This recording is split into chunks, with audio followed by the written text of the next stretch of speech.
So bachcho, the question says explain how small range in temperature appreciably increases the rate of reaction. तो चलो बच्चों इस question को देखते हैं। तो सबसे पहला अगर मान लीजिए कि हम क्या लिखते हैं कि कोई रिएक्शन ले लेते हैं, राइट। तो सपोज दैट ए किस में कन्वर्ट हो रहा है, प्रोडक्ट आपको बी में, राइट। और यहाँ का रेट कांस्टेंट क्या है आपका के, और इस जगह का टेम्परेचर सपोज दैट हम लोग क्या मान लेते हैं, तो T1 क्या मान लेते हैं, T1। और इस समय रेट कांस्टेंट को सपोज दैट आप क्या मान लेते हो, K1। तो ध्यान क्या रखना, जो रेट कांस्टेंट है, right, that is your rate constant, जो ये आपका के होता है, ये फंक्शन होता है किसका, टेम्परेचर का, only only the function of temperature. अगर आप टेम्परेचर चेंज करोगे तो रेट कांस्टेंट क्या होगा, चेंज करेगा। तो देखिए रेट कांस्टेंट के लिए हम लोग एक इक्वेशन भी लिखते हैं। तो टेम्परेचर के साथ जो रिलेशन होता है, k into A into e to the power minus E A by R T, क्या होता है, E A by R T, right. तो देखिए आपको क्या होगा कि जो ये एक्सपोनेंशियल डिपेंड करता है, राइट। तो हम लोग क्या बोल सकते हैं कि रेट कांस्टेंट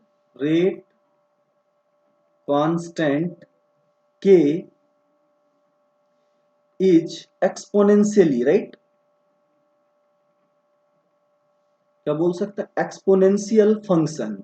ये क्या है आपका एक्सपोनेंशियल फंक्शन है किसका, ऑफ टाइम टी का, राइट। सॉरी गाइस, तो ऑफ टेम्परेचर टी का। तो आप क्या करोगे, टेम्परेचर अगर बढ़ाते हो तो रेट कांस्टेंट क्या होता है, एक्सपोनेंशियली इंक्रीज करता है, राइट।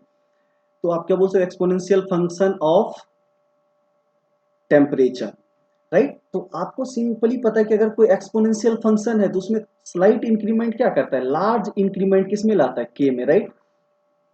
तो अगर आप इसको टेम्परेचर के साथ डिफ्रेंशिएट भी कर सकते हो कि किस तरह से चेंज करेगा। तो खैर चलो बच्चों हम इसको आगे कंटिन्यू करते हैं। तो पहला चीज आपको क्या समझ में आया कि रेट कांस्टेंट जो होता है वो क्या होता है, टेम्परेचर के साथ एक्सपोनेंशियली डिपेंड करता है, right. That means small change in T will create large change in, right, के। तो हम क्या बोल सकते हैं कि small rise in temperature will increase k appreciably, right, k। देखिए इसके साथ एक और रिलेशन आपको दिया जाता है टेम्परेचर का कॉफिशिएंट म्यू का, राइट। तो अगर आपको k at T2 temperature divided by k at T1 temperature लिखना हो, तो ये वैल्यू क्या होता है कि mu times T2 minus T1 divided by क्या होता है 10। तो हर एक 10 डिग्री रेंज में, और म्यू की जो जनरल वैल्यू की बात करेंगे तो म्यू क्या होता है, जो हम यहाँ म्यू की बात कर रहे हैं ये वैल्यू क्या होता है, 2 से 3 के बीच में जनरली लाई करता है। ये वैल्यू किस कहाँ से कहाँ के बीच में लाई करता है, तो आप बोल सकते हो 2 less than equal to mu and less than 3, right. तो 2 से 3 के बीच में म्यू लाई करता है, जहां म्यू को हम लोग क्या बोलते हैं, टेम्परेचर कॉफिशिएंट। क्या बोलते हैं, टेम्परेचर कॉफिशिएंट। तो इस चीज से आपको क्लियर आइडिया लग गया कि आप क्या करोगे, टेम्परेचर बढ़ाओगे तो रेट कांस्टेंट बढ़ेगा, और रेट कांस्टेंट बढ़ेगा तो रेट ऑफ रिएक्शन जो लिखते हैं, रेट ऑफ रिएक्शन, राइट। हम किसकी बात कर रहे हैं, रेट ऑफ रिएक्शन।